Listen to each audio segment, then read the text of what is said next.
Welcome to the only place where real, raw, and vulnerable conversations happen with IFBB Bikini Pros to give you an inside look at their struggles, strategies, mindset, passions, and all of life beyond the stage. This podcast is made to inspire, motivate, and remind competitors and the average gym goer that even the most extreme lifestyles and elite athletes have their ups and downs. Thank you so much for tuning in today.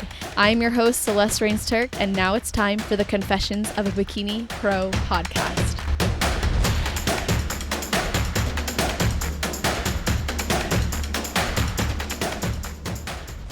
Today's guest is your most recent third bikini athlete in the world. Yes, she just placed third at the Olympia. She is a United States Marine who served 6 years active duty and became a pro during her last year of service.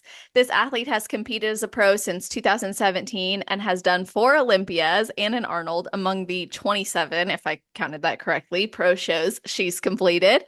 She works as an IFBB and NPC prep and posing coach, as well as a lifestyle coach. This athlete has been creating a train the trainer course and platform to train up and promote qualified posing coaches in the industry, with so much to get into and so much excitement to finally have this woman on the podcast. Welcome to the show, Jazzy Gonzalez. How are you doing? I'm good, girl. I'm so happy to be here. Like I was just telling you before, we've been trying to connect for a while, but I think all in God's timing, this was the right time to get on here now that I have, full circle moment to speak on everything I've experienced so far. That's so awesome. I think so too. And obviously, the very first question I got to ask you is if there's anything you do, think about maybe a ritual you have right before your heel hits the stage. Oh man, yeah. So I kind of just get into my head a bit and start narrating to myself. It's something I even tell my clients to do is like, as soon as you know you're lighting up to pump up, you should start coaching yourself when you're just standing there. Go through your routine, feel the energy that's being vibrated off of the stage and the audience. Like you can see the audience, you can see the judging panel most times when you're standing on the side there. So I like to absorb all of that energy to like really grasp it, because that's when I can really get the nerves to kind of go down, just because I'm right there filling myself up and going through my routine. So just start getting in my head coaching myself. Do you actually like the energy? Because some people would say the opposite. They'd be like, I don't pay attention to any of that. So it sounds like you like thrive off of that. I thrive off of it because, I get a lot of girls who say they kind of like black out when they get on stage. And I feel like it's because they don't do some sort of, let me connect with the environment that I'm in right now. They try to avoid it. And I Yeah. think you've got to go right, face it right then and there. Just get it going, kind of things. Yeah. 100%. So I guess my first question to you would be, where do we even begin? I have I so know. much planned. Because this journey of yours hasn't been anything close to linear, clean, or even within what most would ever guess just by seeing your most recent success. And truthfully, I think a lot of people would have their own views and opinions on your career. So I want to start with a summation, maybe, of this journey and then go into the specifics. So this might be a difficult question, but in summary and in your own words and personal outlook, how would you describe your career thus far? I would say that for me, it started off very well because I got my pro card in 8 months of competing. And then, after that, my rookie year as a pro, I was able to place top 5 as a pro. But then from there, it was a bit of a journey to get to my first Olympia. It was like 2 years after my rookie year as a pro. I did a crap ton of shows because 2019 was like when they had the fight for points system. It was like the Mhm. Hunger Games of competing. For real. So I would say it started off like bam. And then in the middle, it took some time. I got to the Olympia and then bam, again, my first Olympia, top 10. But then, 2 years after that, those 2.5 years were probably the lowest part of my career. And then it came back up towards the end of 2023 into 2024. So it's been a lot of, climbs, but then also a lot of like downfalls along the way. But yeah, that's how I Oh would yeah. sum it up. That's a great summary. That was really impressive, actually, the way you just did that. I mean, honestly, too, I think there's been a lot of moments where, like you said, you rose and I don't know that fell is the right word, but you hit some snags along the way. But obviously, as an athlete, I think we can value and appreciate those times. They generally teach us, or we get to a point where we can look back in retrospect and be like, oh, I needed to go through that. So, were there any times in particular that immediately come to mind for you as like that taught me a lot that got me here? Yeah, 100%. So when I had to take that year-long break from competing, it just taught me a lot about actually focusing in on my mental health. Just because, I went straight from being 18 years old right into the military. And so I served 6 years. And then, like, my last year in, I went right into competing. So I never had time to, like, truly grow to learn myself. I was always on the confines of a role that I had to fulfill and act as and be. So it's like I never really got to know who Jazzy was, focus on any of the childhood traumas and things that came up that I really didn't take care of. And then I had things happen to me while I was in the military that I didn't take care of either. So I utilized bodybuilding as that crutch to get me through things, which it was great. But that year off during that time, it just taught me so much about the importance of mental health. Like I was always an advocate for it because of things I went through, but I never truly put an importance on focusing on that and what it meant. So it taught me so much about it's okay to take a break to focus in on what truly matters so that when you get through that, you're able to perform at your utmost potential because you took some time to just reframe your mind, retrain some habits that will lead you down the path that you want to go. So you can step into the things that are meant for you, just like an example of this year for me. Oh, yeah, for sure. And I am excited to talk about this season for you too. And I love that you brought up the mental health side of it. Obviously, that's something that I really appreciate and value. And I don't actually believe you can be the best athlete you can be without your mental health in place, no matter where you're at in the rankings, if you want to call it that. If you're number one in the world, but your mental health isn't in a place to appreciate it, are you really on top? You'll never know if you are because you won't experience it fully. So I think you actually priming your mind to be able to experience where you're at is a really beautiful thing, especially after years of maybe sweeping under the rug or just saying, okay, this is the identity of someone in the military. This is the identity of someone who's a competitor, but not this is Jazzy and these are other aspects to her that make her who she is. So what were some of those things that you had to pick apart and then essentially like come to terms with to know yourself? So I'm so used to undermining a lot of my accomplishments and the things that I achieve. So it like brings down how I value myself. I'm like, oh, anybody can do that. If I can do it, anybody can do it. So I would undermine a lot of things that I achieved. So that would always make me have less of a belief in myself. So along the way, I didn't believe that, I could make a top five Olympia or even win the Olympia one day. I never believed in it just because I always undermined what I achieved along the way. So the process of all of this allowed me to finally like have some belief in myself and to finally view myself as who I am and what other people see in me because I didn't see it. I'm just like, I'm me, I'm doing whatever. And so a lot of people can always highlight things about you that you probably don't see just yet, but it takes so much maybe along the way to experience to sit back and be like, you know what? I maybe am that. I really am that. And so that actually happened to me Saturday night at the Olympia. Like I had a huge moment by myself in the bathroom. Like my mom and, person I was with was there at the show. They're in the room and I'm in the bathroom taking off my makeup, my hair, and I start just tears because I swear God's speaking to me like, woman, can you finally view yourself as who you see and what you have done. Can you finally? And it hit me like so hard then and there. Mm. So that would be it. Wow.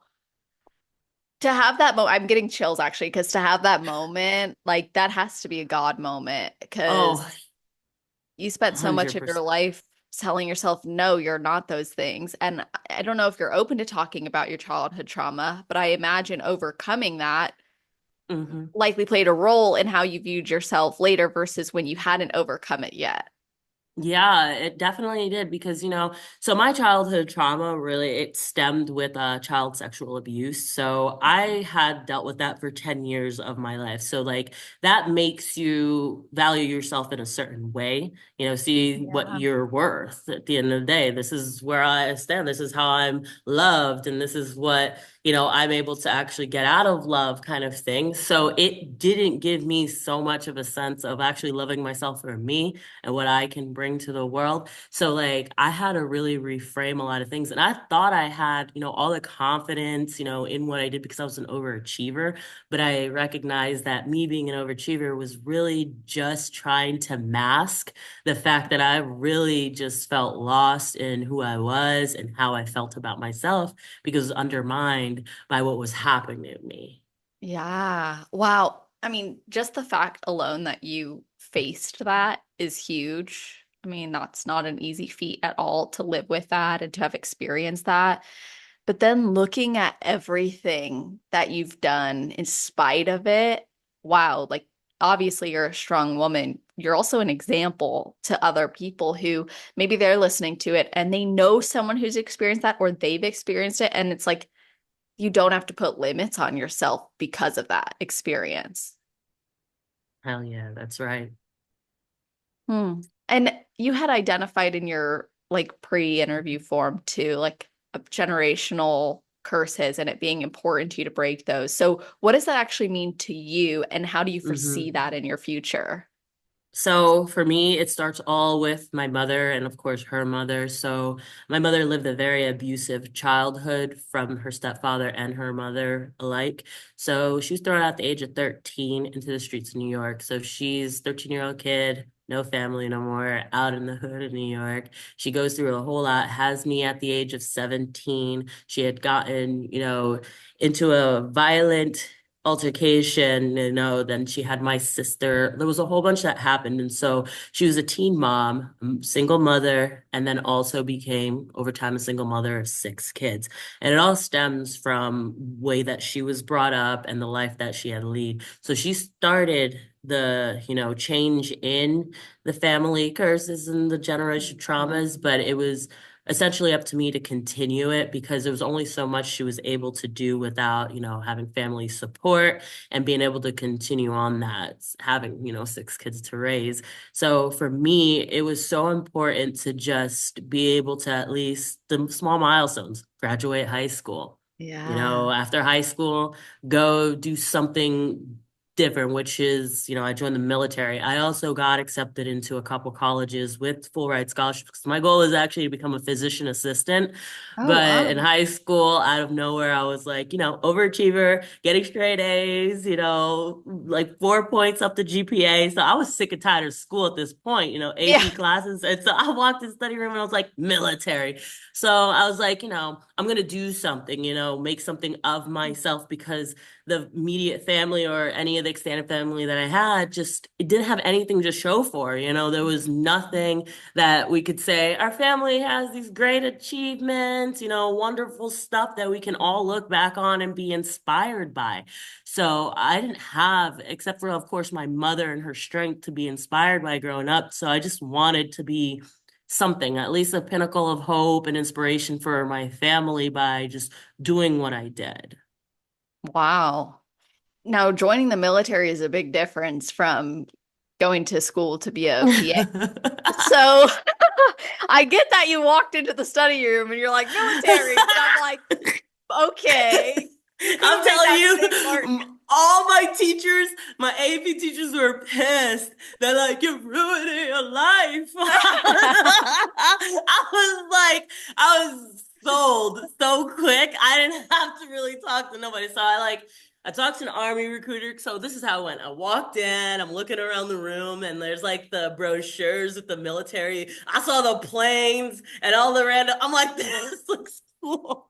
That really was it. Like, I knew nothing of the military. I was just like, oh, that looked cool. Can somebody connect me with someone? My guidance counselor was like, are you sure?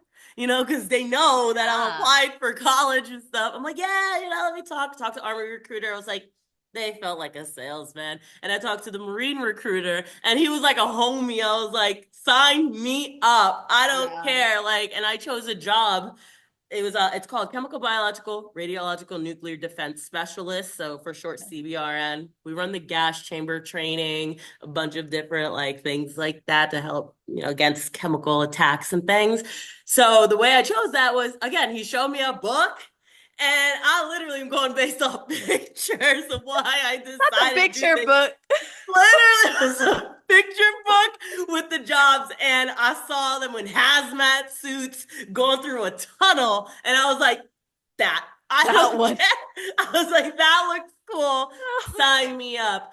And it was really because, and it's the craziest thing, I was like, "I need to take a break." I joined the military to take a break. It's crazy, right? Yeah. Because I was so in my studies in high school. I didn't enjoy my senior year like a lot of seniors did. They had like a half day or they just had a half day electives. No, my ass decided to take like six AP and honor classes and full school. I was like done, mentally burnt out. So I was like, what seems like a mindless task? The military just felt like I just have to follow orders. All right, that's it. Just tell me what to do. Interesting. It almost sounds like you went from self-discipline for school to environmental discipline, like somebody else hmm just giving, which was like a relief for you. It really was. It really Hmm. was. It was like, oh, I just have to do what I'm told, and that's it. I got a list of tasks, and this doesn't really require a lot of brain work. Let's go. That's amazing. And it didn't just turn into a break, it turned into 6 years and then becoming Yeah. an incredible professional athlete with her own business. Yeah, right. I never expected any of that. So I utilized obviously the military after I got out to go to school, and it was very beneficial because of course I didn't have to pay for my education. Yeah. So I didn't know that joining either, which was cool. Once you get to boot camp and they tell you all your benefits and you're like, oh, we got all this stuff. Okay, That's that's awesome. cool. So yeah, it definitely gave me the opportunity to grow a bit as a person outside of the confines of school. But again, like I was growing as, the militant person that, I wanted to be at the end of the day. Wow. That's really interesting. And did you go in knowing you were going to serve 6 years? No, I did not. Like it wasn't until my third year where I was re-enlisting that I was Mhm. like, oh, I thought I was gonna serve, 20 plus years because that was my goal. I wanted to become, either a staff sergeant or gunnery sergeant, which is an E5 or E6. And at that point, you can go become a warrant officer in your field that you work in. And then after a couple of years or so as a warrant officer, you can become what's called a limited duty officer, which is like a commission officer. So I had a whole plan for like 20, 30 years of service. But I went and endured some things, common stuff that happens within the military with females. And it just was too much at that point that I understood where the military was and knew that certain things weren't going to change. And I knew it was not conducive to my growth and where I wanted to go in life. So I had to step Sure. away after my enlistment was done. Yeah. Well, I think stepping away, despite having had plans, also is a sign of like wisdom or courage. And at the time, you had just become a professional athlete, which is also really interesting to start bodybuilding and in a very short period of time go pro. That alone is a huge accomplishment. But what did that look like to prep while being active duty? It was just, I was at a point where I was very good with time management. Being in the military, you're very on point with managing time, getting things done.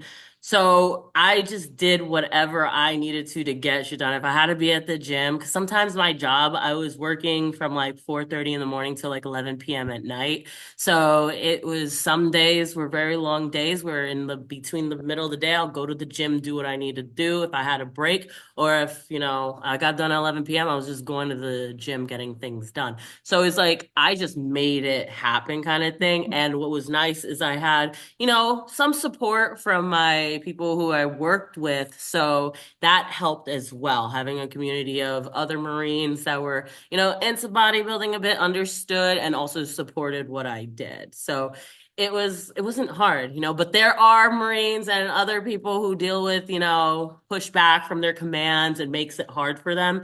And that really was the difference for me is I had a command that actually was cool with what I was doing. I got my special liberty and leaves approved for whenever I needed to go do competitions. So, that really helped, especially then. Wow. Yeah, that's amazing that you could pursue that. And why did you even decide to start bodybuilding? So, like I was saying, my last year in the military was really tough. And I was going through a lot with opposing command issues and just different things that happened. My mental health was bad because, I had dealt with a couple of sexual assault issues back in when I was in Japan. So that along with getting married at one point, going through a divorce as well. Like it was a lot that I didn't realize actually started to unveil a lot of the stuff that happened to me in Japan, but then also the stuff that happened to me as a child. It was like shit was just all rolling in. So I was at a point where, I had to get into therapy and I was doing outpatient therapy, like at therapy 5 days a week, all day for like 2.5 months kind of thing.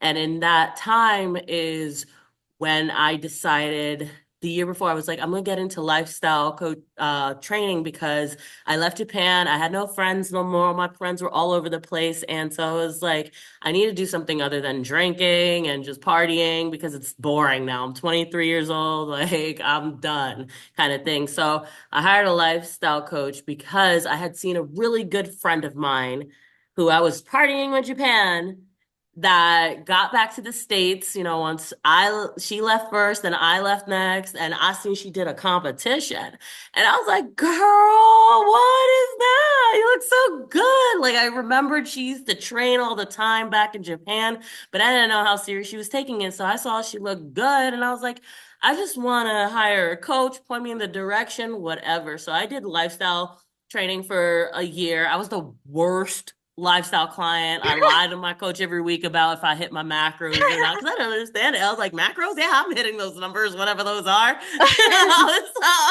I did the training part and it really got me, inspired to just do what I need to do and get better with it. So fast forward to the year, which was 2017, and I was going through all this stuff, pending divorce, pending separation. The only thing I had was the process of training and eating right. So at this point, I was like, let me commit. I'm getting into a prep, whatever that looks like. I just know I need something to kind of hold on to while everything else feels like it's in chaos. And prep gave me just so much control and power over a situation that I felt like I didn't have any.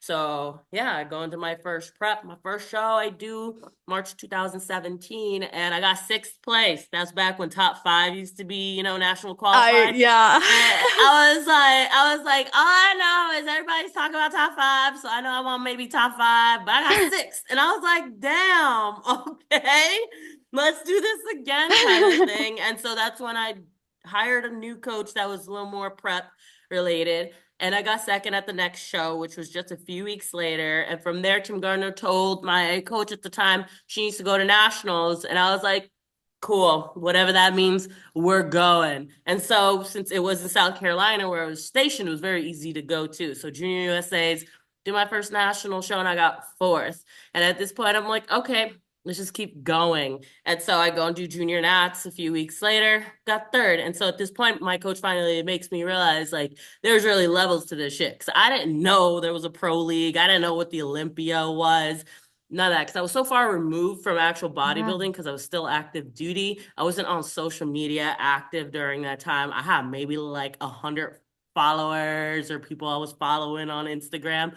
So I was so far removed, I didn't understand what was going on. And my coach told me at the time, like, you're so close to your pro card. And I'm like, a pro card?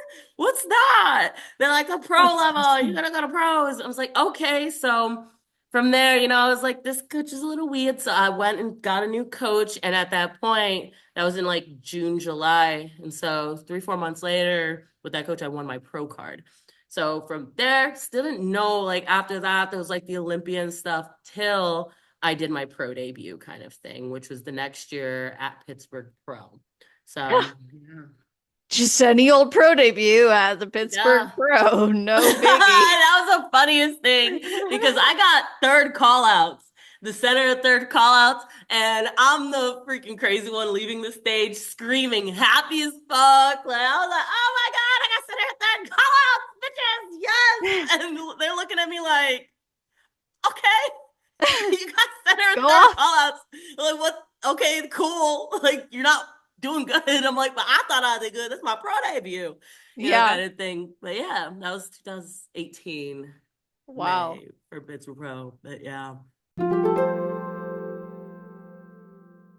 Peace with food without sacrificing your goals as a competitor because you deserve to have successful preps, productive improvement seasons, and peace of mind year round. I decided to create a free 8-day food relationship coaching series a few years back that over 800 over 800 people have gone through. Because when your head is cluttered with thoughts of food, eating, guilt, you have a lot less energy to invest into the goals that you truly care about. So, this free program was designed to help athletes like yourself develop a healthy relationship with food so you can have your most fulfilling and effective preps, improvement seasons, and lifestyle phases as well. This is an 8-day series that has a video every single day, a full workbook to guide you through every single video, and you can respond to the emails with the work you did and receive direct support and guidance from me personally, which is, of course, something I love to provide to the community. So you're not only going to discover your ideal relationship with food, but you'll also identify detrimental thought and behavior patterns. You'll overcome guilt and shame. So every decision can be made with intention and pride. We will use expectations and reinforcements to seamlessly manipulate your behavior around food to be more positive and aligned with that ideal relationship with food. We'll figure out why you're really craving what you are when you're sleep deep in another jar of peanut butter or justifying that next cookie or continuously eating endless bags of rice cakes, whatever it is for you. We'll become crystal clear on why you act, think, and live the way you do so you can, of course, act, think, and live the way you want to. And we'll come up with some personal commitments that are rooted in positive psychology based on your current season. So this is a psychoeducational course. It is free to anyone and everyone. You can access it at www.celestial.fit/food series and learn more about it, as well as even get a sneak peek into the accessible PDF notebook with the extra resources and guidance through every single workshop along the way. If you do decide to participate in it and you love it, of course, I encourage you to share it with a friend or a teammate or another athlete who may be struggling. Or if you hear about someone's struggle, let them know that this exists. When did you realize maybe this isn't the right word, but like when did you realize you cared about going to things like the Olympia or the Arnold or doing well in the sport in that way that you It would say, was when I got my first top five as a pro, which was at okay. Toronto Pro in 2018. And that's where I actually met Laura Lee and Jennifer Dory. They got first and second at that show. I had gotten fourth. So that was when I finally was like, oh, Hmm. okay, I want to go to the Olympia. But at that point, in 2018, I had to take a break because, I was dealing with some hormonal stuff. And so I had to take some time off before I came back for 2019. So yeah, it was at that point when I was like, oh, I'm top five in a pro show. Let's see what's up. What's the next level after this? Obviously, we're fighting for something. And so that's when my coach was like, yeah, you win a pro show, you're going to go to the Olympia. I'm like, well, now I guess I got to work towards the Olympia. Wow. And you worked towards it. I mean, you did 12 pro 12 shows. shows in 2019. And then in 2020, I did a couple more shows and I qualified on points. So the top three in points got to go to Olympia and I qualified on points for 2020 and I got ninth at that Olympia. Yeah, that's amazing. And you've had, I mean, so much success in your entire journey, really, when you break it down. And I think that there must have been some times where it felt challenging, right? Like from a physical standpoint, you don't do 12 shows and think, yeah, this is great. But then also you had on top of that going through a divorce and transitioning out of the military and then also changing coaches a few times. So when you recently came back after taking time off, which we're going to get into, you just won third place at the Olympia and your goal was to bring the right? And you Yes, the did. motherfucking oh. And you got like your redemption that you were looking for. So, what were some of those maybe highlights that allowed you to overcome the lows or maybe like triumph over those things? So I would say what really like helped get me there was just surrounding myself by positive influences and just people that really align with my attitude, my energy, because, environment matters a lot. It depends on where you are, if you're going to thrive or not. So those are things along the way from me taking my break to getting into, my 2023 season at the end of the year to going into 2024 is really finding my tribe, my people that are in my corner because I'm such a lone wolf. I am the person that everybody usually goes to for something that people depend on. So ever since being a kid, it was very hard for me to really be able to depend on people. I'm the oldest of six kids, so I've always been the one to take care of others, help others, regulate others. That I didn't really have people in my corner that I could feel like I could be able to depend on like people depend on me kind of thing. So it really helped being able to truly understand that I had more support than I realized and really be able to lean in on that type of support along the way. So that was key for me. What else helped you like get through some of the mental challenges you faced? Because you had like a pretty big mental health Hmm. breakdown, if you want to call it that, and resorted to taking a step back because of this. So what happened compared to where you're at now? So it was just removing myself completely from the identity of being a pro, like completely. Like I stepped away. I didn't train for like 2 months straight. I like completely just separated from tracking food, going to the gym. I would do my walks and just keep myself active, but being in that grind, it keeps you very, very tight knit. And I needed time to like open up, flourish, and grow a bit. And so the confines of being, as an athlete, it's very restrictive and there's only so much wiggle room to focus on other things. So I had to completely like remove myself from what I was doing in order to allow for new things to come in, new habits, new ways of thinking, because I was so consumed over here. So it's hard to like, you know, allow more new good things to come in when your mind is closed off for something else. So that's what I did. I had to completely step away. I didn't even go to shows. I didn't even like do anything related with the industry. There was a point I think people thought I like vanished off the face of the earth for like 2 months because I wasn't posting on social media, but I had to completely remove in order to open my eyes to what else is out there. Like I even at one point in 2023 started working at a strip club as a freaking server and bottle girl because I was like, I just gotta try other stuff, other Wow. things, get like different perspectives. Like, yeah, people probably look at that like, wow, you went to a strip club, but like, guess what?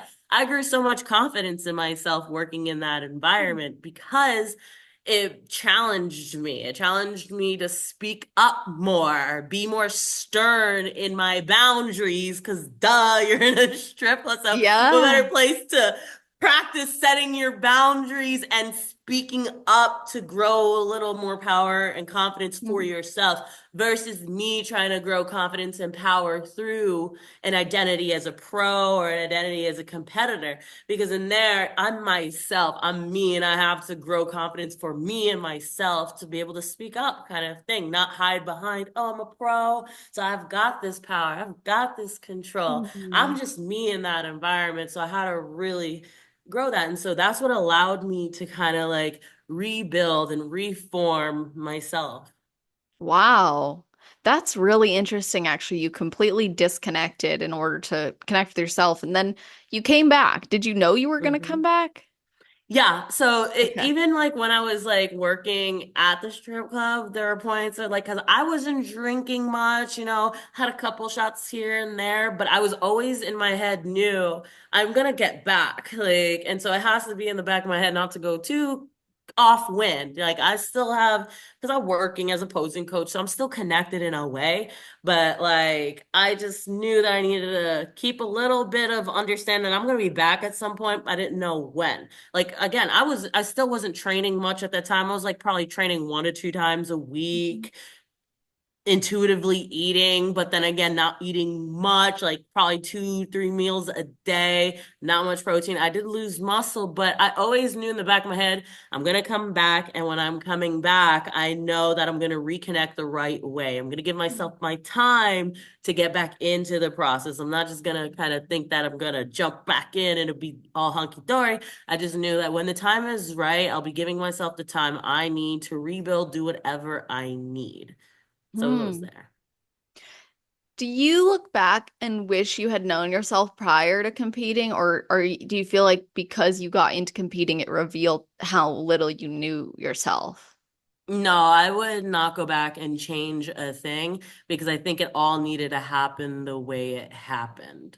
Hmm. Because I wouldn't know. If I go and chase something, I don't know. You know what I'm saying? So that's why I say Right. I'd never like to think back on what would I change or anything because I love where I'm at today. And where I'm at today is a result of all the experiences, good, bad, or ugly along the way. And I just love where I'm at and who I am. So I'm like, I wouldn't change a little thing. That butterfly effect, I want to change nothing.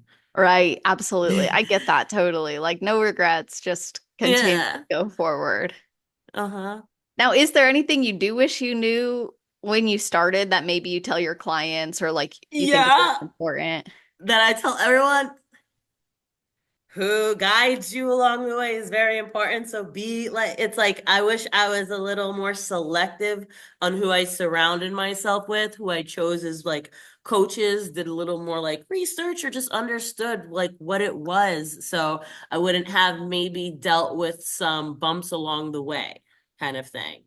Mm-hmm. Yeah, that really is the big thing is just I'm so inviting of people that I have such a like off radar on who's real or not that I can easily be taken advantage of. Friends, relationship, coworker, whatever it is, because I'm so compassionate, open, understanding. Like I'm the person who will be like, you completely screwed me over, but like what childhood trauma caused you to be that way? I'll Like make making just excuses for you. It's fine. I'm making the excuse for you. Like so just understanding that about people and just having more discernment for things, I wish I would have had a little more understanding of that. Do you feel like as a result of those experiences, it's influenced your approach as a coach? 100% it has so much, just more so like the way that I coach my athletes, understanding what I believe athletes need along the way, kind of thing, what type of leadership style, but also understanding that everyone is different. And because everyone is different, and I'm going to work with, a lot of different people, I have to be a little more fluid in my leadership style. I can't just think that I'm going to have one way of being a leader and be able to attract all different kinds of people. No, if I'm one way as a leader, I'm only going to attract a certain kind of people. Or, Mhm. if I try to take other people on, I'm going to be conflicting with people and their ways of needing to be coached. So I want to work with all kinds of people and be able to influence and, help people through their journey. So I just knew and understood like my approach to coaching has to be fluid, especially just leadership style. Some people need a cheerleader. Some people need a stern person. Some people need somebody that doesn't bother them as a coach. They just give them a plan, they execute, they come and just check in. Like I have a couple clients like that don't talk to me at all during the week, check in, send their feedback and they're good. They love that. Some people need a little bit more, interaction throughout the week. And some people need either somebody to be on their ass like stern, or some people need a little more of a coddle. So it just depends, on what somebody needs. And it definitely has influenced the way that I approach coaching, just with what I've experienced with coaches and just even people who coached me or didn't coach me, kind of thing. Definitely. And how are you managing your own clients and schedule when you have a demanding schedule, especially like with the Olympia that just happened? Like, A I'm so hundred curious at how percent. you navigate that. So when I first started coaching like clients, it was back at the end of 2021. So from 2021 till like the very beginning of 2023, I was coaching. And then from there, I canceled coaching. I was like, because I needed to take care of my mental health and I needed to develop a good sense of time management now, with the fact that I was competing and understanding, okay, I was competing at that time that I was coaching. How many clients did I have? What was my workload with posing coaching? So really now it was just a matter of reflecting on how hard it was to do that, and just being like, okay, what can I do to alleviate it from being hard, but being able to continue doing what I love with coaching. So I just set a limit, on how many posing clients I'll be able to take on during a week or a specific day, and how many overall coaching clients that I do take. Like, I won't take in a season, I won't have at one given time more than 30 clients, because I split my clients in like 2 days for check-ins kind of thing. So 15 in one day, 15 in another. So it really kind of helps just keep things alleviated. I'm not going to ever be the coach that can say that I can coach 100 plus clients while I'm competing too. That is crazy. You know what I'm saying? So like, I'm realistic about what I can put on my plate, because nothing irks me more than having a subpar service somebody's paying for. I literally will stress myself out if I feel like I'm unable to get Yeah. back to somebody. And I don't need that stress on myself. You know what I'm saying? It's like it's a revolving door of just sabotage, because I will sit there like, I need to answer this person. I can't. Now I'm late and now they're going to be upset. Now I'm upset. Uh-huh. It's just bad. So I refrain from making that happen for myself, and I know where my cap is. For So, sure. yeah. I love that. The fact that you could reflect on like what did and didn't work and what your time actually looked like. Now, what's your vision for this train the trainer course and what inspired it? So I've wanted to do this for a really long time, where, I pass on how I teach to other people, because I've, of course, been told that I'm very meticulous and good at explaining things just to athletes who need posing coaching. But then I've worked with other girls that are my clients that have become posing coaches, and I can see a little bit of my elements within how they're coaching their athletes. And I'm like, that's so awesome, because obviously they were able to pick up on things within sessions with me that they're able to pass on to other people. So I started to see it as, why not just start up a service where I train the trainer, give you all of my insights and tools, and so you can go out there and be great. And it's more so because I want to like kind of put out good qualified posing coaches that are able to give the right, things out to competitors, because there's a lot of, okay posing coaches. But I think if I could take those okay posing coaches and train them up on how to look at certain things, what to even look for, making them more aware, then it just makes the industry that much better on the selection of people for posing coaches. Yeah. Well, I think that that's been an ongoing, I guess you could say, concern within the industry is like the qualification of coaches on every aspect of Mm-hmm. competing in bodybuilding. Like, what actually makes a coach a coach and worth working with, which is a difficult question to answer, really. But I think with posing, you can see it very plain and simple. Whereas with nutrition and training, there's so many nuances too. And with posing, there's also nuances, but it's like, what poses need to be hit. And then you, as a professional, can look at, okay, they're not hitting it the best way this physique could be. And so here's what we look for. So I think that's a really awesome idea, especially because people are already utilizing some of what they've garnered from you. But Mhm. sometimes I think when people, I'm just going to be totally straight up, when people try to copy, it doesn't always come across the best It way. does. So let me just be honest for a second, okay?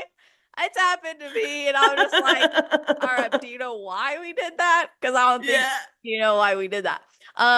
So I think it's awesome that you're doing that. I also think it's good to protect your intellectual abilities as well. So I applaud Yeah. you for doing that too. Thank you. I'm excited for it. I've got so many girls hit me up where I'm like, wow, this is actually Good. a hit. So I'm setting out my application for that to get girls on next week and then we'll start up. It's gonna be Yeah, people fun. want to run their own business too, and there's so many business That's another coaches and thing. I want to be able to help develop some businesses because a long time ago, what's great is I used to work with Deraja like on her Mhm. posing before she became a pro. And there was just one time she just asked me, "Hey, what website do you use to create your schedule and stuff?" I sent her everything. I'm like, "Here's the scheduling site. Here's how to sign up so you could create your hours and stuff like that." It was so simple and so easy. So, and then she blew up her business, and I'm like, if I can just do that for other people to make it that easy so that they just look professional, they're not just trying to accept Yeah. Venmo payments and chase people down, like kind of get their business developed. That's really what the goal is to help people develop their skill sets as posing coaches, but also just to develop their business, make it a little more legitimate so they have something going for themselves.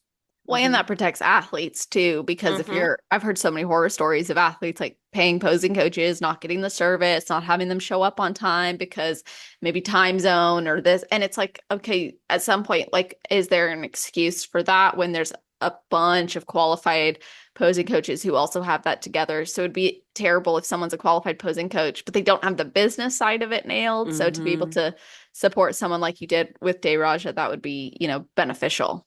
Yeah. So we've talked about mental health a couple times, but I realized I didn't ask you something I really wanted to ask you, which is if you have any specific like tools or practices that you engage with on a consistent basis that support your mental health. Honestly, not right now, and I need to actually like refine that. No, dead ass. Like this year, because I was so focused back, like I said, Mhm. competing can easily be a crutch for like mental well-being because you're so regimented on the process, distracted kind of thing. So, in order to continue to enrich my mind, like I know I need to get back to those tools that helped me through. And honestly, journaling was the biggest thing, like getting my ideas out because I didn't realize how much I overthought and so much was just in my head. And I really just needed to get it out, like release, vent it out so that that negative energy was gone from my head kind of thing. And it helped so much just to see it out on paper, kind of go back a couple days later, read it and be like, am I still feeling that way? Or was I a little out of my mind? Or is that really the reality of things, that I was Mhm. perceiving at the time? So it just gave me a little more introspection at the end of the day to kind of just sit outside of my head, look at all my thoughts. Am I rational in this feeling or am I a little,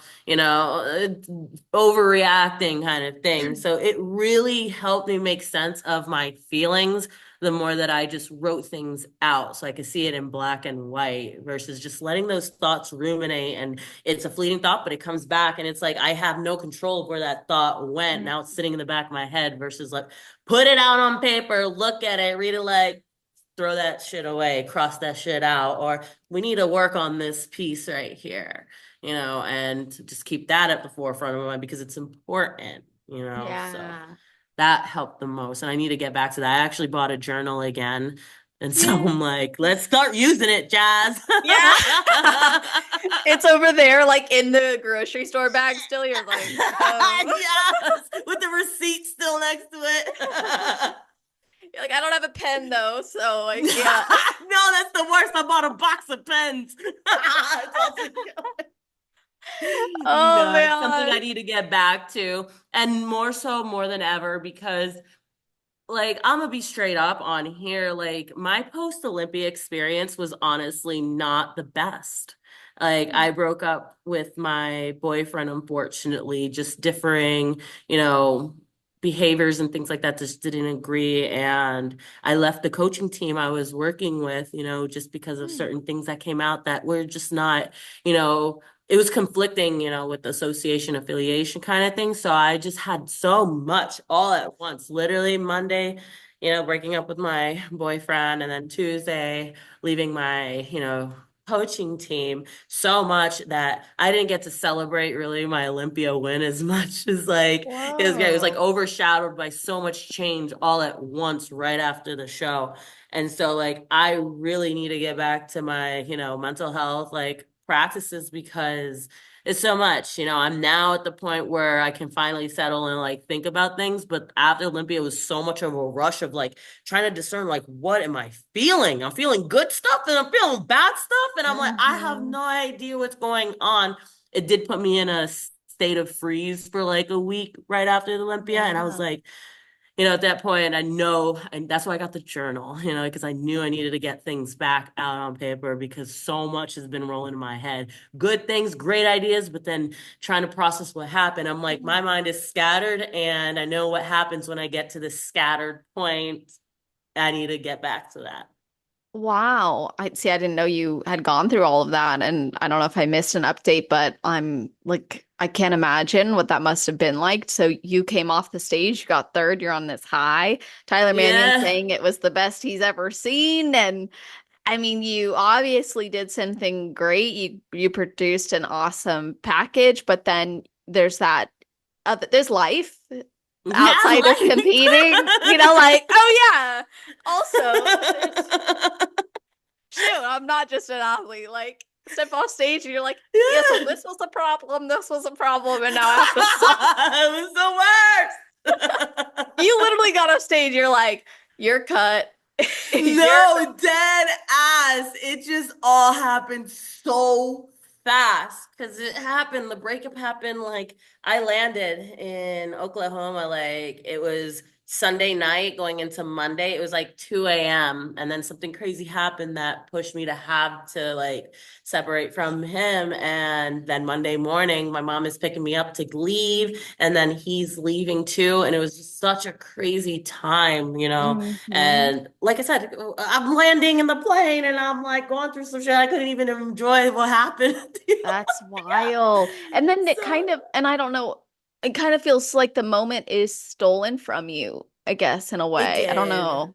Yeah. It was honestly a very heartbreaking like experience in that it was like bittersweet because it's like I have this great thing that just happened, but I'm over here crying and mourning the fact that this relationship is ending right now and having to figure out what I'm going to be doing going forward. Obviously you have life plans and just for things to have to be ripped away so quick, it's because I had to act, I had to move, understanding where I Mm. was with that relationship, knowing where things could possibly go. And it was like one of those things that I could have dragged it out, but I know myself, kind Mm. of thing. And I'm the kind of person to keep trying to work on something and keep going till I'm completely diminished as a person. Mm. And it was the first time in my life that when a problem presented that had presented in the past, and it was glaring at me at a point, it was like act now and move forward. Wow. And so it was the first time I've ever done that in terms of like a relationship. So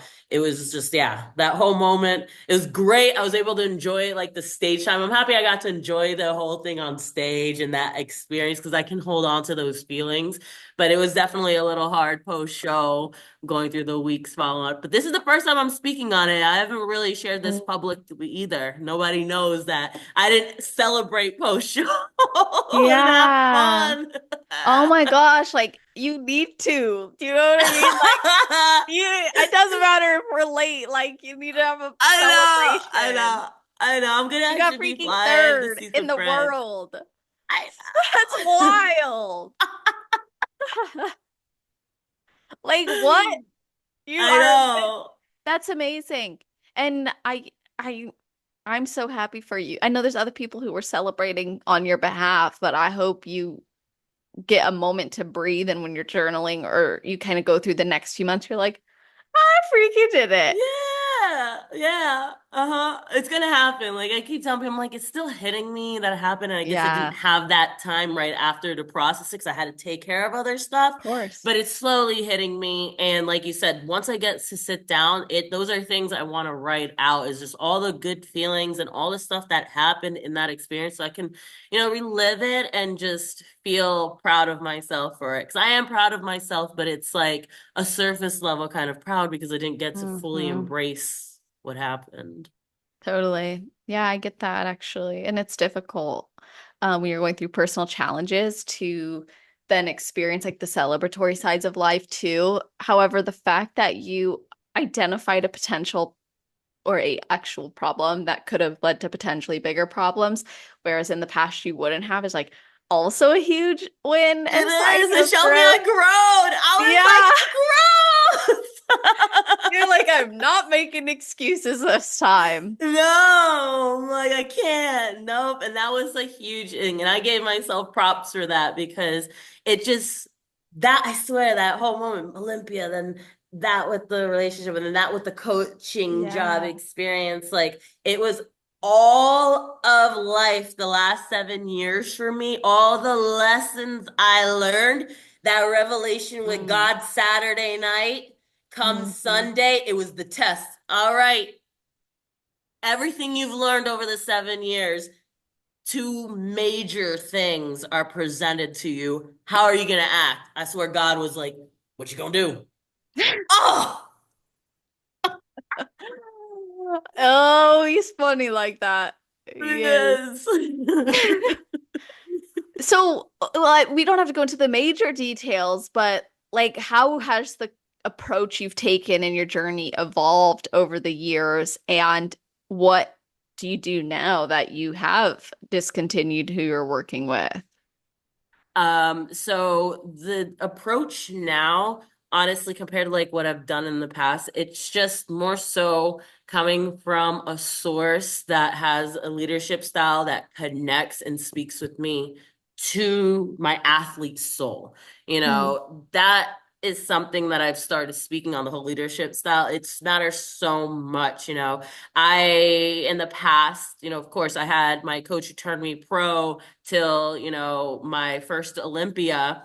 And, I was in a relationship with them. So that was Hmm. a little wishy-washy, things happen. It is what it is. And then I got with a coach after that I more so chose because one, was a female and I felt a great sense of like emotional support because of what I was going through from switching coaches and then just the point in my life that I was at.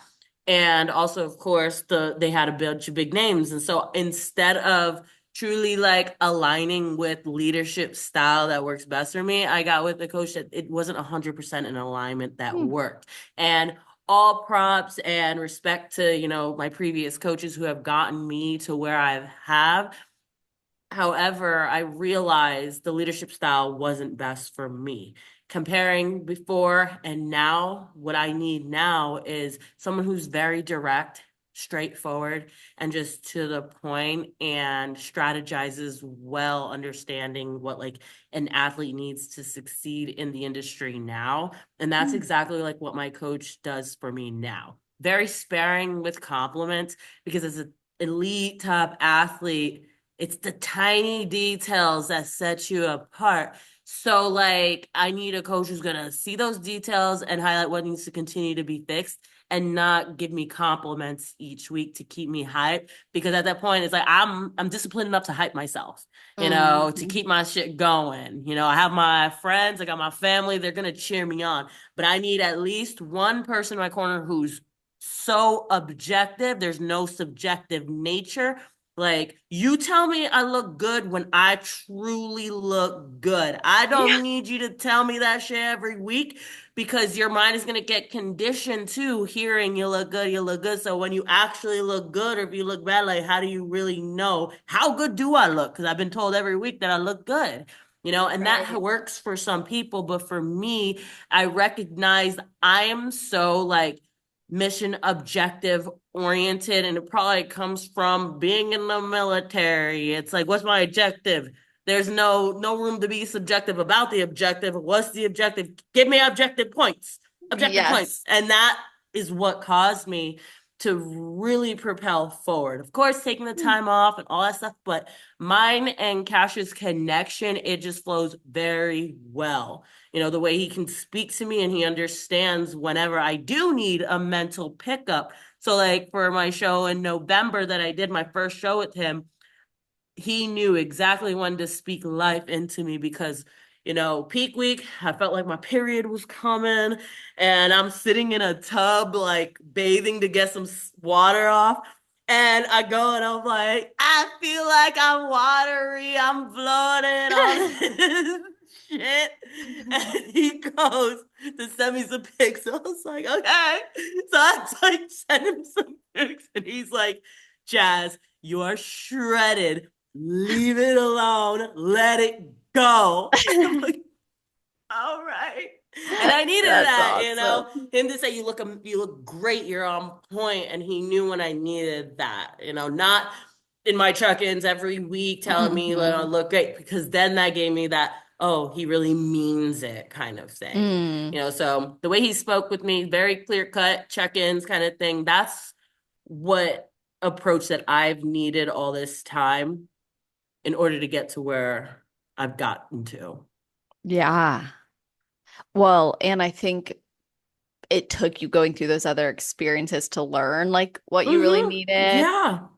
and the willingness to like leave when it's hard or when you have a lot of like things tied to it, but knowing what's best for you as an athlete and for your Mm-hmm. career also. And I want to be mindful of time. So I'm just going to ask you like two more questions before I get to your best advice and then go from there. But did placing third in the Olympia change anything for you or your life thus far? I mean, I know you said you haven't had time to celebrate, but has it changed anything? Yes, it has. And it's more so like the intangible things of like belief in Mhm. myself, Mhm. just my capabilities. Like I finally was able to prove myself what I'm capable of accomplishing in this. Wow. Because I never saw top five in my cards. It was only this Olympia that I told Cash for the first time. I'm like, my goal is top five in the next 2 to 3 years, and then I'm retiring. Little did I know that it was gonna happen like that. I actually spoke about it. I'm like, I think I could see, but I didn't believe it. So that's the thing, that placing third this Mm. year is like anything can happen, anything is possible, so long as you just put in the work and you seek improvements, like improvements in the right direction with the right guidance, taking in feedback from the judges and doing your best to decipher it as well as possible so that you can make the improvements. Not that you get feedback or you get a placing in the past that you're upset with and you act all disgruntled. I have never. I'm telling you, the only time maybe was my 2021 Olympia because I knew I was walking in looking like whatever. And so it sucked, getting third, like fourth call outs and being like 27th place. It sucked, but I knew what I was walking into. So I have never had a show where I was upset about how I placed, whether good or bad, because I just knew I'm going to get feedback and that's just shit I got to continue to work on. Mhm. If there's one little teeny tiny thing that they could tell me, it means I wasn't perfect. So if I'm not perfect, I don't deserve a win. So if there's anything up, all right, what is it? Gotta go keep working, So that allowed me to just keep moving forward and keep going. And since I just kept doing that, working hard, having the right guidance in place, it resulted in what resulted, just kept it going. That's so awesome. And I mean, I guess now I want to know if another question, which is, are you planning to retire or are you gonna No, like, I got at least another 3 years in me. I said I'm gonna give this thing another 2, 3 years, and I hope in the next 2, 3 years I can make top five. So hey, I got third, and sky's I the got at limit? least 3 years. I know I got 3 more years to just have fun with it, and see if I Awesome. can move on up. It'd be What do great. you It'd want be after awesome. that?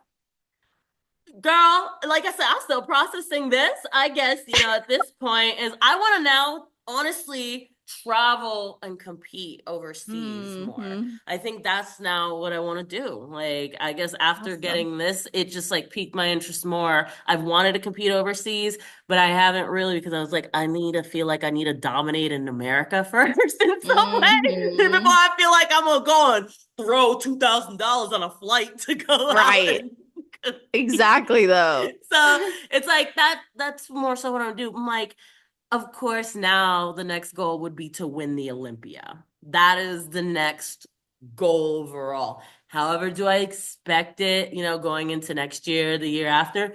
Hell no. Like, I didn't expect third this year. All I expect is for me to hustle, put in the work in, and we'll see how the cards lay out when everybody's at the show. So that's Yeah. it. Yeah, that's what I was like. I was like, she's either gonna say she wants to win it, or she's really just like, I hit the goal of top five, so that's good enough. So I love to Nah, hear I you want to say win that. that shit now. Like that's the goal. It's like I want to go and win that shit. So I'm just gonna do what I've been doing all this time, and it's just working. Good. Bring it. Yeah, that's awesome. So, in retrospect, with all the changes you've made, challenges you faced, everything that led you here, is there anything specific you wanted to address or make known that we haven't discussed or covered, or that you want to, but we didn't get into? I would say no. I feel like we touched on everything, but I think the biggest takeaway, I guess, from this would be don't be afraid to take time off, especially as, maybe a more seasoned amateur or a seasoned pro. I understand the grind of going back to back, trying to maintain, an image, relevancy, trying to keep your, name out there, trying to continue to grind up to the top. But when the time comes where you start feeling like you're spinning your wheels, it's time for a break. When you start to get burnt out, it's time for a break, and it is okay to take a break. I'm telling you, you won't be forgotten. People will only, people will continue to recognize you so long as you put the work in and you bring the motherfucker off to the stage. All right. And that's, because I had those moments too at one point before I Mhm. took my break. I had the fear of losing some relevancy. People are going to forget about me because I have been going at it so much.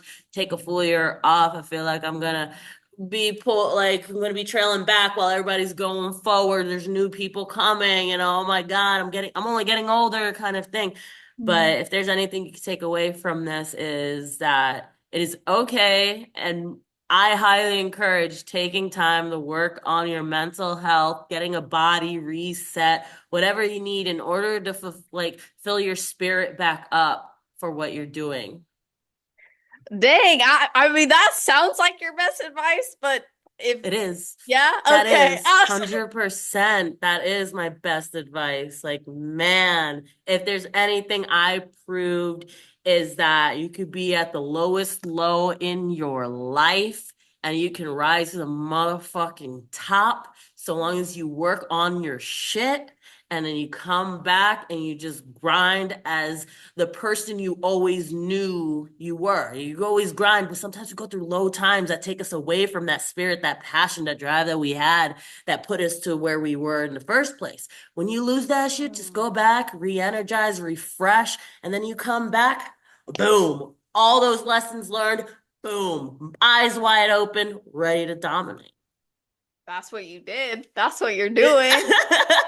It's so awesome. Oh, I love that. Just everything you've said today has been really amazing. And I feel like every little topic we discussed could have had like 10 nuanced conversations.